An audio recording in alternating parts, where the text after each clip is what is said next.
So once again, welcome to Making Your Oil and Gas Lease Comments Count. My name is Sally Sharp, and I'm the Four Corners Grassroots Regional Coordinator with Great Old Broads for Wilderness.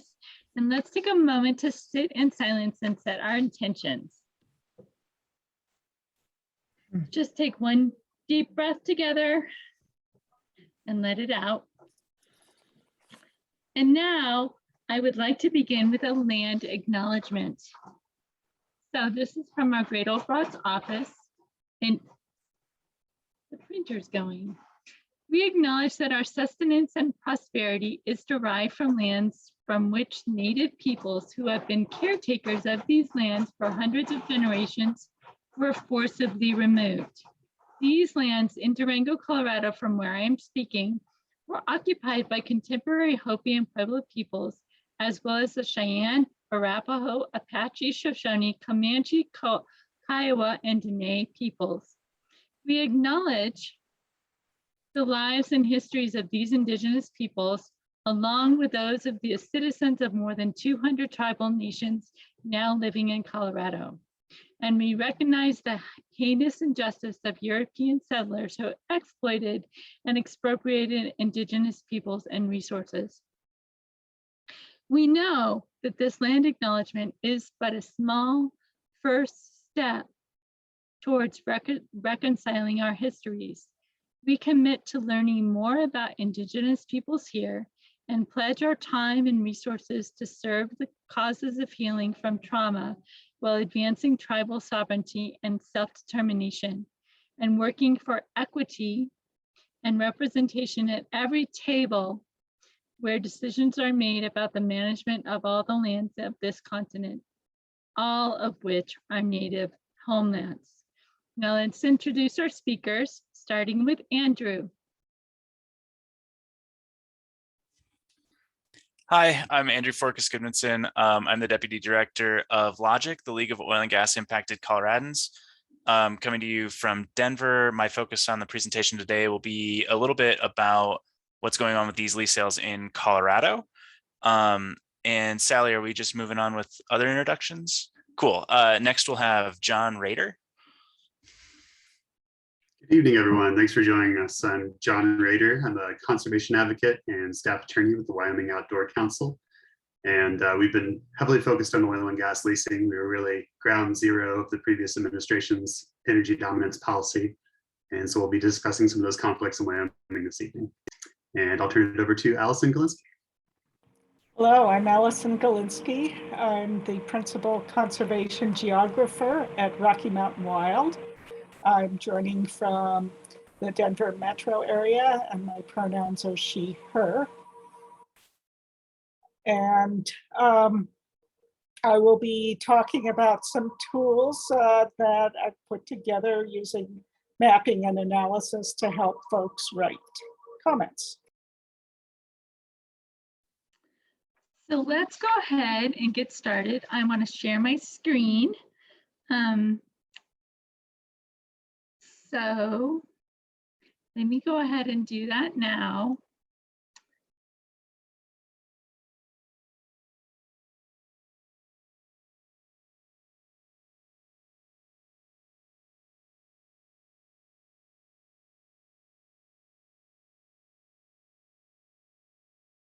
There we go. Let me go up. There we go at the beginning. Okay, so I wanted to start out with a global kind of picture of the U.S. public lands, oil and gas emissions. And if U.S. public lands were a country, its emissions would rank 5th in the world. That's greater than the entire countries such as Germany, Brazil, and Canada. During the last administration, nearly 10 million acres of public lands has been leased for new extraction. That's the same size as 19 Mesa Verde National Parks. Onshore, of the more than 26 million acres under lease to the oil and gas industry, nearly 13.9 million, or 53% of those acres, are unused and non-producing. A third of this land is being leased for merely $2 an acre, a very low price to pay for permanent harm to ecosystems. And next, I want to get into a little bit of the history, and I'm going to geek out a little bit here. So get ready for my geekiness. I want to read you a little bit about the history of federal leasing from the National Law Review. So prior to the Mineral Leasing Act of 1920, MLA, the development of oil and gas on public land was done by making a placer location under the General Mining Act of 1872. Since the MLA was passed, oil and gas on public lands has been developed by leasing. Specifically, the MLA originally authorized issuances of competitive leases for lands with a known geologic structure, of producing oil or gas field, and prospecting permits for lands not within a KGS, that's the known geological structure, until the Act of August 21st, 1935, which replaced prospecting permits with non-competitive leasing. Although the MLA was amended numerous times, the basic framework remained the same from 1935 to 1987, when the Federal Onshore Oil and Gas Leasing Reform Act was passed.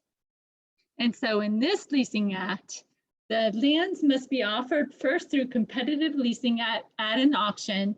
And then after that, the BLM may issue non-competitive leases only if land does not receive a bid at auction. And these non-competitive leases and competitive leases last for 10 years. So today, we're very hopeful. Actually, we're in negotiations. As part of the Build Back Better Act, there are some oil and gas reform provisions that include increases in royalty and rental rates, new inspection and conservation fees, the elimination of non-competitive leasing, and additional fees for idle oil and gas wells. And like I said, we're in negotiations, so nothing is passed yet. We're hopeful that we get some good things passed in this bill. So how does this oil and gas process work today? Well, if you are an entity as a person or an oil and gas company, you can submit an expression of interest in a parcel. And then the BLM has to review the parcels. And if they meet the regulations, the parcel gets offered up for a lease in one of their quarterly lease sale auctions. The BLM analyzes it for environmental impacts. And then the public has several opportunities to submit comments and then protest the BLM decisions. And then, oops, I have some important dates here to share with you. Let me go back a little bit. I got a little stuck here. Okay, so these are important dates where events have happened this year that lead us directly to this webinar and directly Sally? to your comments. Yeah. Do you want to go back to present mode? Oh, yeah, sure. Thank you. Oh my goodness, I don't know what happened. Okay, there you go. Okay, so starting with January 17th, 2021, President Biden issued an executive order that paused new oil and gas leases. So this pause was part of a comprehensive review. It was not intended to impact existing operations. And they talked about things in the language where they wanted to restore balance. They talked about irresponsible leasing, those kinds of things in the pause. And then 6 months later, there was a lawsuit, and a federal judge in Louisiana blocked the Biden administration's pause on oil and gas leasing. And that was brought on behalf of 13 states. And the 13 states are Louisiana, Alabama, Alaska, Arkansas, Georgia, Mississippi, Missouri, Montana, Nebraska, Oklahoma, Texas, Utah, and West Virginia. Wyoming was not part of this lawsuit. And so the Department of Interior immediately stated the intention to comply with this decision. They had to offer lease sales. So a couple of months later, the Department of the Interior released a press release where they said that they appealed the preliminary injunction, but even though they appealed it, the oil and gas leasing would still continue as required. So there was no stay on that appealing. And then a week later, and then, as part of this, press briefing. They were very interesting with the details. The oil and gas leasing programs did not adequately consider conserving wildlife habitat, protecting historic and cultural resources, ensuring that public lands are available for multiple uses, meeting trust responsibilities to American Indian and Alaska Native tribes, and providing a fair return to taxpayers. And that's what they said in this press release. So clearly, the administration understands and knows that this program, this oil and gas leasing program, needs some dramatic improvement in order to function properly. And then a week later, the Department of Interior filed the court brief where they stated the next steps. And the next steps include posting for scoping the parcels that were included in Q1 and Q2 of 2021 leasing deferrals. So the parcels that were deferred because of the pause are now back up in these lease sales. And they did say that they were going to take into account the comments received and that the BLM would undertake environmental reviews of the parcels for potential leasing. And they also said they wanted to take into account the program's documented deficiencies, which is a good clue that they want to hear from us. So Andrew, I'm going to let you share your screen and continue on about Colorado. Great. Thanks, Sally. Before I start my presentation, I wanted to say too that we're going to be providing a lot of information, particularly as we get into Allison's presentation. And it's going to possibly seem like kind of a landslide of information and process and how to do stuff. So we have two options for audience engagement here. One, if you have what you think is genuinely a very brief clarifying question, you can raise your hand using Zoom features, and we'll try and call on you if it is really just like a clarification or like a technical issue or something like that. But if you want to engage in a discussion on any of this stuff, all of the non-participants will be engaging in the chat.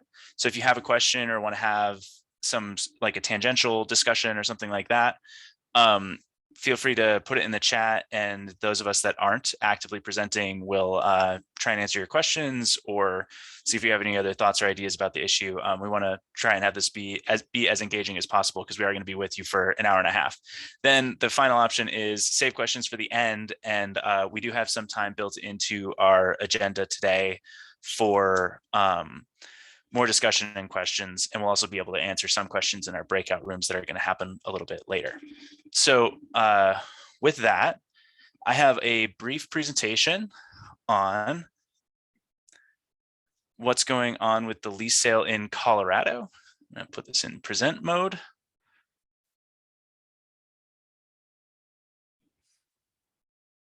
Hopefully you can all see this once it starts loading. And I apologize, I have my screen over here and my camera over here, so it looks like I'm not paying attention to you, but I'm really just looking at my screen over here.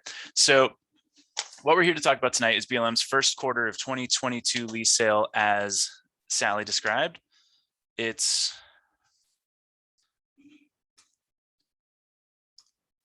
part of a complicated, long process defined by several different bits of federal legislation that Sally covered in her introduction. And we are at step number 5 right now in my extremely unofficial timeline of public engagement opportunities with BLM public lands, oil and gas lease sales. As Sally mentioned, first parcels are nominated for leasing by potential purchasers. Then they are reviewed and prepared for scoping. And there's a scoping process that happens. And this is a really interesting sort of first brush public participation opportunity where the public or organizations can raise potential issues with parcels in the lease sale. Following scoping, there's a longer form environmental assessment. And typically the BLM also drafts a NEPA document called a finding of no significant impact, or my favorite acronym in all of environmental law, FONSI. I keep waiting for the day that they'll release a FOSI, which I would hope be a finding of significant impact. That's yet to happen and seems possibly unlikely, but I'm going to keep my fingers crossed in the future. Once that draft environmental assessment gets released, we get to where we are right now. And that is the opportunity for public comment on the draft environmental on the environmental assessment and the draft finding of no significant impact. So I hope you appreciate this little like "you are here" icon that I managed to find on the internet today when I was making these slides, because that is where we are and that's what we're getting prepared for, and what Allison is going to have so much to tell us about when we get a little further into this presentation. After the public comment period, the BLM will review our comments and release a final EA in FONSI. And then there will be a protest period where parties who remain concerned about parcels still up for lease can formally protest the BLM's offering of these parcels for sale. And then if once protests are resolved, the BLM will conduct the lease sale. And this is one of the major concerns that we have about lease sales in general, is that this is typically a non-competitive process where operators propose parcels that they want to buy and they buy them without any competition from their fellow operators. And we actually see this is a great opportunity too for operators to, in theory, not do this, but do this in practice sometimes anyway, where they offer parcels in one part and then their competitors offer parcels in another part, and they collectively non-competitively bid for all of these public lands parcels. So why is this not going? There we go. So in Colorado, went too far, sorry. In Colorado, when this sale was offered, we started with 119 parcels totaling a little over 141,000 total acres. There were major issues with many of these parcels, including but not limited to greater sage-grouse habitat, lands with wilderness characteristics, high priority big game habitat, aquatic native species habitat, and a lot more. There's also habitat for endemic plant species, recreation issues, and wildlife migration corridors.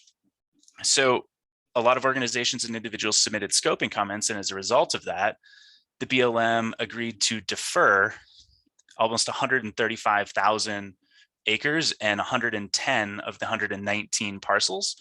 And now in this environmental assessment that we're commenting on right now, Colorado has been reduced to a preferred alternative that the BLM is offering, where the BLM will offer 9 total parcels for 5 total acres spread out across 4 different BLM field offices in essentially the 4 corners, well, 3 of the 4 corners of the state.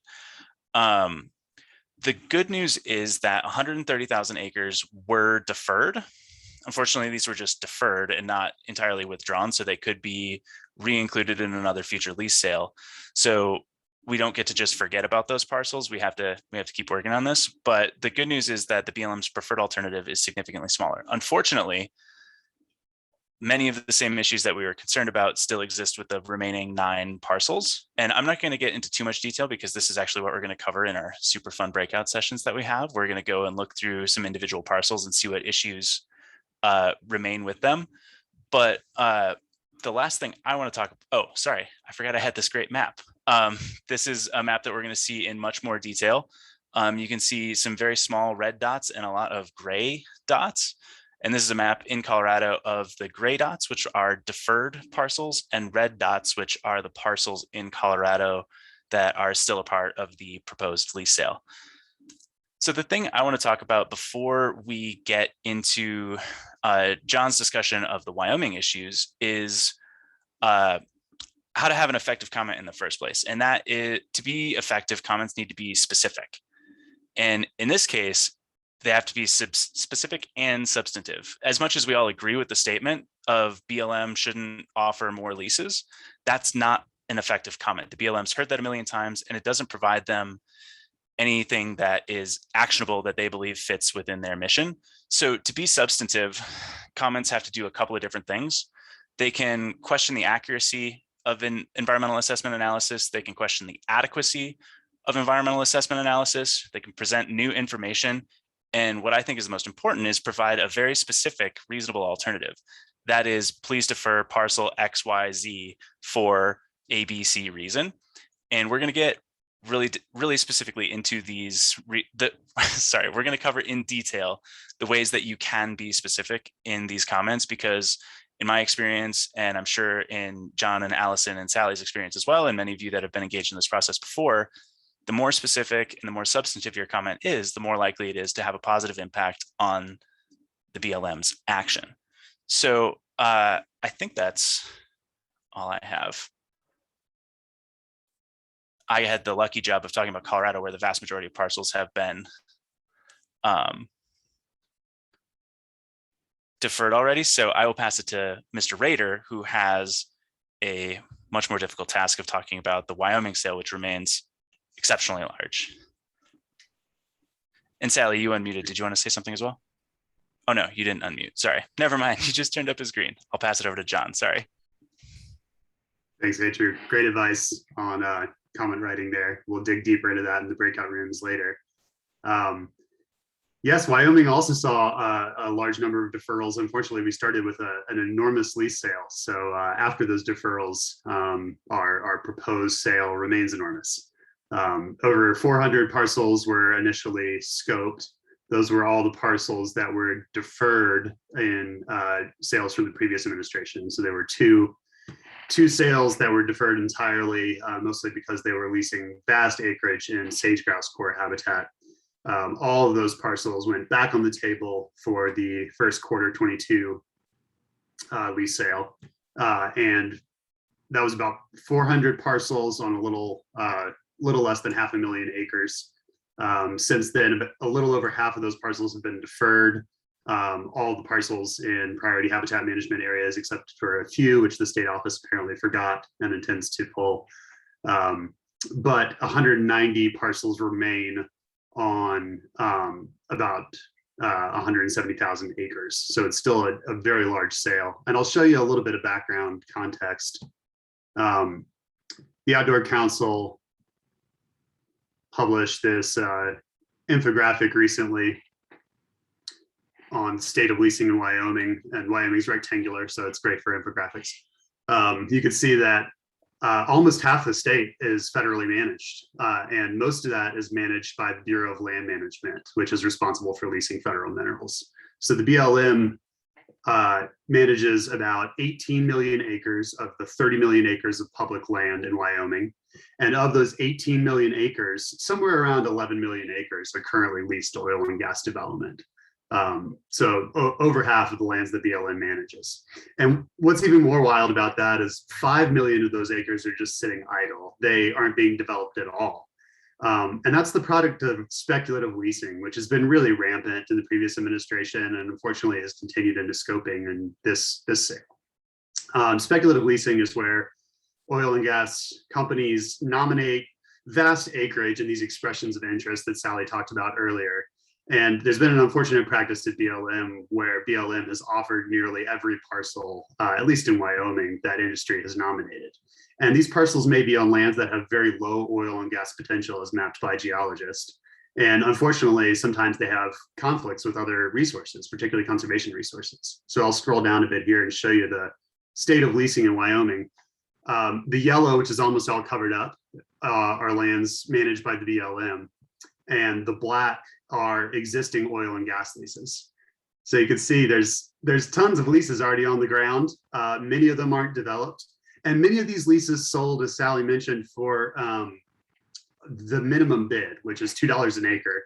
And if they didn't sell at auction for the minimum bid or higher, rarely higher, then they were offered non-competitively for the rental fees of just $1.50 an acre. And so taxpayers aren't seeing good return on these leases.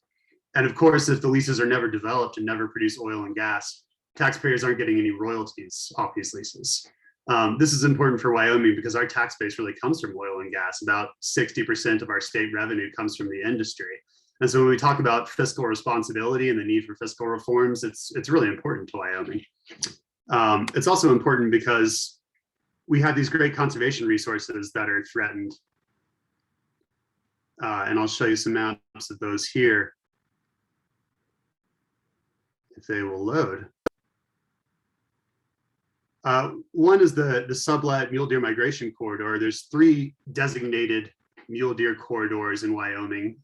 They're designated by our state game and fish department. And corridors are really important because mule deer can't go outside of them. They have very high fidelity to these routes, and they can't just pick a new route if there's disturbance in the corridor. But unfortunately, we've seen oil and gas leasing consistently in all of these, including the sublet corridor here, which is the longest recorded mule deer migration in the world, 150 miles each way from the Red Desert, which is a very high priority landscape for us, to the Hoback Junction just south of Jackson. And we've been using Rocky Mountain Wild's great mapping tool here, which Allison is going to dive into here in a few minutes. I just want to show you this layer here shows the active leases in Wyoming. Down here, just south of the Wind River Range is the Red Desert. This is the largest unfenced area in the lower 48, and it's home to excellent habitat for elk, mule deer, pronghorn antelope, all sorts of species, crucial winter range, migration corridors. It's also sacred and hosts many sacred sites for indigenous tribes. There's many tribes that have ancestral ties to this area. It was a real thoroughfare between Utah and Wyoming up into Montana, and those tribes crossed on foot through the Red Desert. And there's many sites that are significant there that have seen a lot of leasing. I'll adjust the layers here, and Allison will show you how to do this soon. But I just wanted to add some important features to show you some of these conservation conflicts. I'll take off the layer of the existing oil and gas leases and show you what was considered in scoping. And pay particular attention to these parcels here, the south of the winds. If you compare that to where the sublet corridor is, the longest mule deer migration corridor in the world, you can see that the parcels bisect the corridor and completely cut it off in sections. They even intersect stopover habitats, which are the most important habitats within the corridor, where deer spend 90% of their time. We're also seeing lots of conflicts with sage grouse core habitat, these areas in blue. And this is really important because sage grouse populations are in steep decline across the West. And the Fish and Wildlife Service has considered listing those species as endangered or threatened, which would have huge impacts for not just industry, but individuals, private citizens. I see Andrew has his hand raised. Yeah, I wanted to go back a step, and I think we'll probably talk about this in breakout rooms, but I think it'd be helpful for a little bit of context now. Why is it a problem if lease parcels are bisecting migration routes? Yeah, that's a great question. Some of that is because of mule deer's high fidelity to those routes, and the fact that if those routes are cut off, then they can't really find easy alternatives. Deer have been following those same routes for literally millennia, thousands of years, and incredible new research from the University of Wyoming has demonstrated that ungulate species, and those are species like pronghorn, elk, moose, mule deer, they pass down this migration knowledge matrilineally, from the mother to the kids. And so it's cultural as much as it is biological. So not only can they not find new routes, but if you destroy these routes, then you can't just reestablish a herd by reintroducing new deer. They have to have a familiarity with the landscape and a contiguous landscape and a continuous line of that culture. And we're learning more and more how sensitive deer are and other ungulates to anthropogenic disturbance. And it turns out if you stick a well pad right in the middle of a migration corridor, it's not good for them. Thanks, John. That was perfect. Sorry to interrupt. No, that's a great question. So, I mean, you see right here in this particular area, you have this very high concentration of wildlife values. We could turn on other layers, and we will in the breakout rooms, but there's also great cultural values. The Oregon Trail, the California Trail, the Pony Express run right through this landscape. It's incredibly important to a wide breadth of stakeholders. And we're just seeing rampant leasing right in the middle of it in this area that also has extraordinarily low oil and gas potential. It was just assessed last year by our former state geologist, Ron Surdum, and he determined that this area, the Big Sandy Foothills, and this area, the Red Desert, have very low oil and gas potential. And of course, that's reflected in the revenue that Wyoming is receiving from these parcels. We're seeing those really low bids. We're seeing non-competitive leasing. It's a lose-lose for wildlife, for Wyoming residents, for the nation, all Americans who own these public lands, and for Wyoming's revenue. So it's just not, it's not good approach, unfortunately. And there's a need for systemic reforms as well as site-specific issues with some of these particular parcels.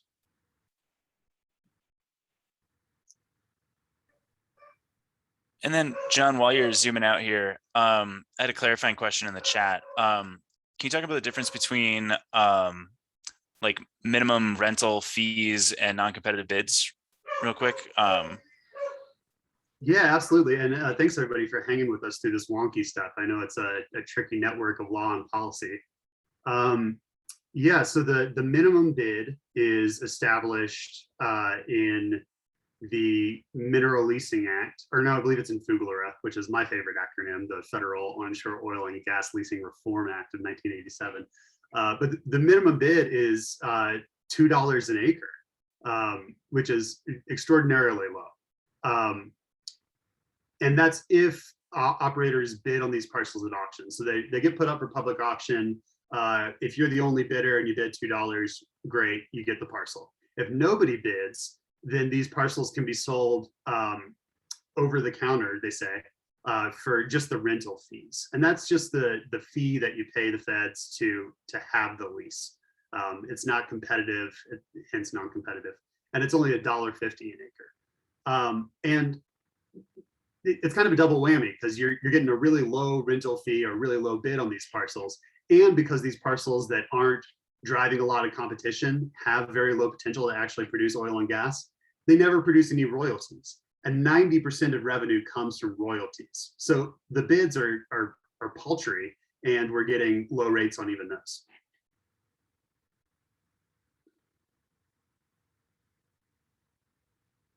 And I'll go ahead and turn it over to Allison for a little more depth on this mapping tool, and then look forward to really diving deep in the breakout rooms on all this.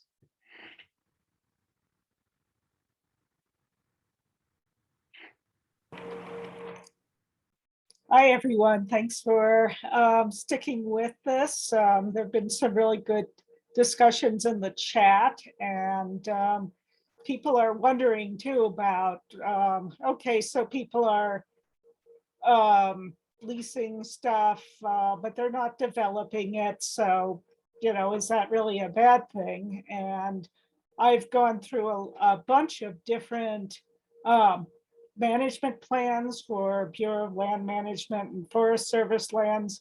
And every time someone says, well, why don't we protect an area from development?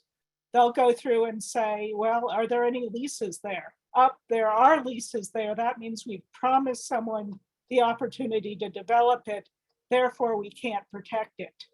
And so lands that really should be protected, lands that are not developed now, not fragmented, will not be protected. And the people who are speculating on these places are hoping some technology will come along and they'll be able to develop it in the future, and maybe even find someone who will pay them a lot of money to transfer the lease over to them. So let me go ahead and tell you a little bit more about the oil and gas development life cycle, the leaf sale process, focus on how to write effective comments and how to use some of the tools that Rocky Mountain Wild has made available.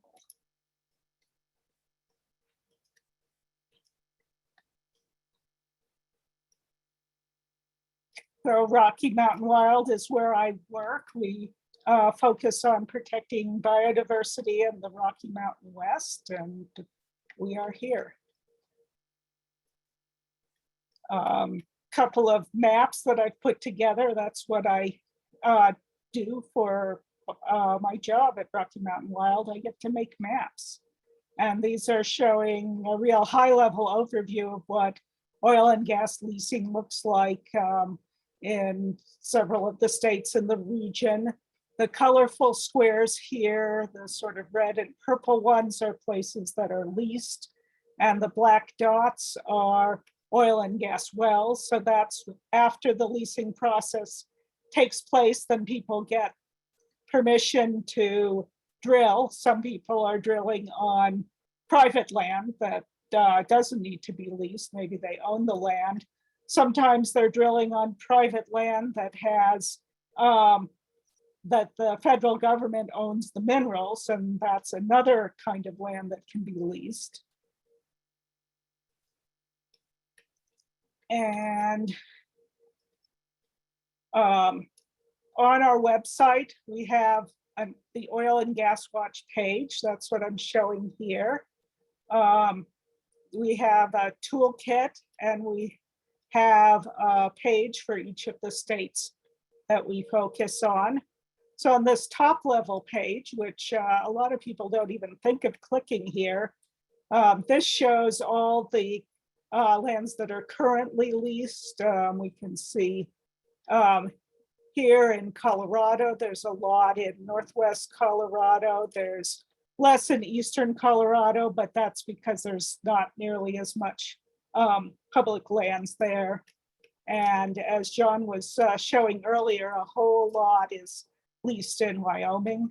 One thing you'll notice is as I'm moving around on these maps, takes a while for the things to draw, and the more things you're showing, the longer it'll take. So those of us who are impatient sometimes have to be a little more patient when we're doing this. Going back to the lease sale process, Andrew already went through this. If you'd like a graphic, you can find this on our webpage, and it shows that there are several places where the Bureau of Land Management can choose to remove parcels from the sale. And right now we're looking for comments on the environmental assessment. And then after the comment period is over, and the comment period is ending at the end of November, the beginning of December, depending on the state, then they'll go ahead and put out a sale notice after they've reviewed the comments. And that's when you have the ability, instead of commenting, you protest. Now, they will only pay attention to your protest if you commented earlier in the process. You could comment in scoping or at this point for the environmental assessment. There are also a lot of organizations like Wyoming Outdoor Council, like Rocky Mountain Wild, like the Wilderness Society, that have lawyers that are writing detailed comments about how they didn't follow all the provisions of the National Environmental Policy Act, or their analysis of greenhouse gas emissions wasn't complete.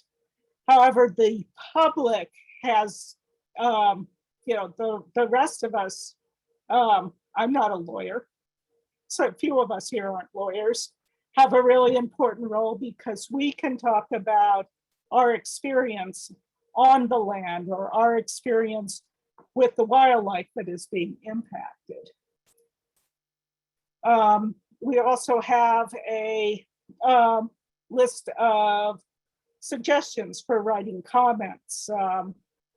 Many organizations have put together checklists like this. This is a checklist that refers to anytime you're commenting on a process that the government is doing, or the federal government or the state. So make sure you're submitting following the instructions. Make sure you get your comments in on time. Write in your own words. We're not providing you with a something to cut and paste. We're letting you write unique comments that will have more impact. They count if the agency sees that a whole lot of comments have the exact same word. They may say 300 people submitted one comment, and if for every time they see different comments, that counts more. One good thing about this comment period is that the Bureau of Land Management is looking for reasons not to offer parcels. Varies by state. They may be more interested in leasing in Wyoming than they are in Colorado, but they're still looking for to back up their decisions to be able to justify what they're doing in the face of opposition from the industry. Okay, so where did I get these things I just showed you? Under Oil and Gas Watch, there's Oil and Gas Toolkit for Activists. This has a fact sheet about oil and gas leasing. It has that infographic that I showed you, has the documents on writing comments. It has a number of other tools. However, the place that a lot of people go and that provides a lot of information is the website for specific states. So let's go to Colorado. So on each of these states start off with a map. If you're like me and you like maps, you may not go any further than the map. But I encourage you to keep scrolling down, because down below the map, it has information about the sale. I think that Andrew copied some information right off this page to put into his slides, where the parcels are. Talks about what some of the conflicts were that Rocky Mountain Wild noticed. We focus on wildlife, plants, biodiversity. So we're going to be focusing on those things. If you know an area, you may know some recreation impacts where having oil and gas wells and roads crisscrossing the area would have impacts that we don't even put into our tools. And along with this mapping, which I'll show you in a second, which John showed you a bit of, we also put together a spreadsheet. We call it our ABBY screen, or assessment of biological impact. So for each state, for each sale, we put together a spreadsheet that's just packed with information, and I'll get back to that about how you can use that. There's also down here some information about how to get geographic data, how to get some more summary information, and also, let's see. Anyway, let me go back up to this map that John's has shown you. So you can scroll, you can zoom in and out. This is a map created by the Esri company, which does geographic information system software. So it's not exactly the same as a Google Earth map, but there's a lot of similarities. So you can zoom in and zoom out. Let me go back to the Red Desert region that John was talking about. You can see what the different colors are here. So we have the reddish colors are being offered now, and the gray parcels were from scoping. I'm on the page for Wyoming, but this map works across the borders. I have the Rocky Mountain West states where most of the leasing is happening. This covers, and you can see that there's also parcels in Colorado that were deferred or that are being offered. And on all of these maps, you can click on things. So if you move the mouse pointer, and I just clicked, you can find out what the parcel identifier is. That's what you include in your comment. And a little bit more about how big it is and where it is. Now, one of the fun things you can do on here, or at least I find it fun, is along with what's already shown, you can show other things. So you do that by switching the legend is this thing with lines and boxes, and then the layer list is these overlapping diamonds. And we can look for conservation conflicts. Let me turn that on. And wow, a whole lot of things just showed up on my map. Again, you can click to learn more. What did I learn? Colorado Natural Heritage Great Divide of moderate biodiversity significance. This is one of 3 things in this area. Can get to the next feature up here in the top. There's an arrow that if you click on it goes to the next feature. This is a migration corridor priority area for elk and mule deer. And number 3, greater sage-grouse habitat area. So again, you can toggle between these pop-ups. And then when you're done, you can close using the X. Okay, this is really busy. A whole lot of things are happening here. Each of these things you can turn on in the layer list, you can open up and see what's going on. Let me simplify this. Well, let me open more. Okay, there's a lot of stuff for place conflicts. I'm going to turn that off. That'll simplify things.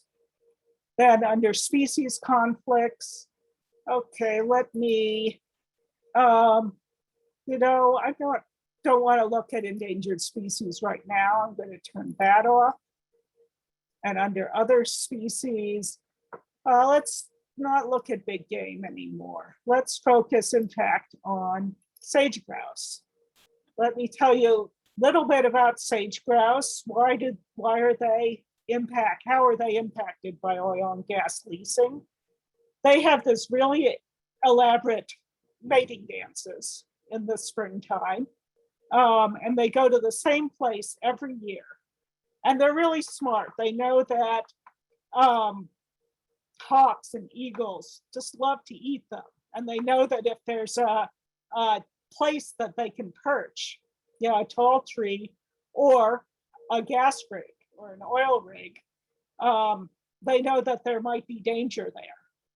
And if they see that too close to where they want to do their mating dance, they won't do their mating dance. They don't want to be that vulnerable.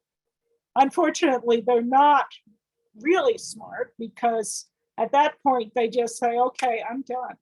They don't go to somewhere, try to find somewhere else. And the number of sage grouse, greater sage grouse, and in southern Colorado, Gunnison sage grouse especially, are really declining. And oil and gas development is definitely one of the impacts. Anyway, we can see here there's places where they deferred parcels that are in. Okay, well, what's going on with these colors? Let me remind you that you can go back now to the legend, and you can scroll down below where it says all of these things. Okay, now let's try to get it to stop there. That's better. We can see that the darker orange are priority habitat areas, and the lighter yellow is general habitat. So there's a lot of lease parcels still being offered in general habitat. One of the major reasons they chose to defer things in Wyoming was in priority habitat. And even though they're deferring, they're saying they would prefer to defer this, they're still analyzing it. So as Andrew said, they could add it in a later lease sale. If they get enough pressure, they might even add it back into this lease sale. So one thing that's fairly easy to do is to tell the Bureau of Land Management that you support their decision to defer these parcels. And okay, so I want to know, what are all the parcels that are in Greater Sage Grouse area? Okay. I could try to click on every single one and write down the parcel ID. That's actually a good thing to do if what you're interested in is, I want to look at what's in the red desert. So let me go back to the layers and turn off all those conflicts. And we're going to zoom back in to this red desert basin. Here I can find out, okay, there's another thing you can do. So you can see that there's this parcel 7061. Another set of areas that's a 7096. And then there's some down here. And that's fairly reasonable task to just click on all of those. But if what you want to do instead is find everything that where there's a conflict with greater sage grouse, then you go to this Abby screen spreadsheet. So let me remind you, how do you get to it? You scroll down below the map, you look for the information about the environmental assessment. And then down here at the bottom, the EA Abby screen, you can click on that. I'm going to show it to you in Google Sheets. You can also download it into Excel if you're I'm more comfortable with Excel, but it's easier not to have to switch back and forth. So here we have it sorted by parcel ID. So if you know that you're interested in what are the parcels in Johnson County, you can scroll down and find them. They'll probably be grouped together, but you could keep going. But if you're interested in a specific species, then what you can do is go to data and you can sort. I clicked on column I, the species habitat value, and you can click on sort sheet by column I. Slightly different if you're in Excel, but you're still going to a data area and looking to sort. And now we can scroll down here and we have all the greater sage grouse values are together. The ones that overlap with occupied Lex is the term for that area, are now here in order. And you could just copy and paste all of these into your comment.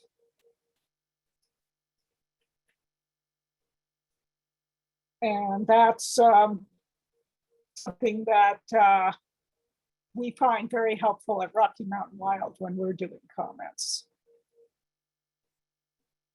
There's other things here. There are areas for prairie dogs. There's crucial winter range for mule deer. There's areas for white-tailed prairie dog. And let me show you one other thing then that's in this spreadsheet. Most of what you want is over here on the left, but you can scroll to the right and you can find out what's the scientific name for white-tailed prairie dog.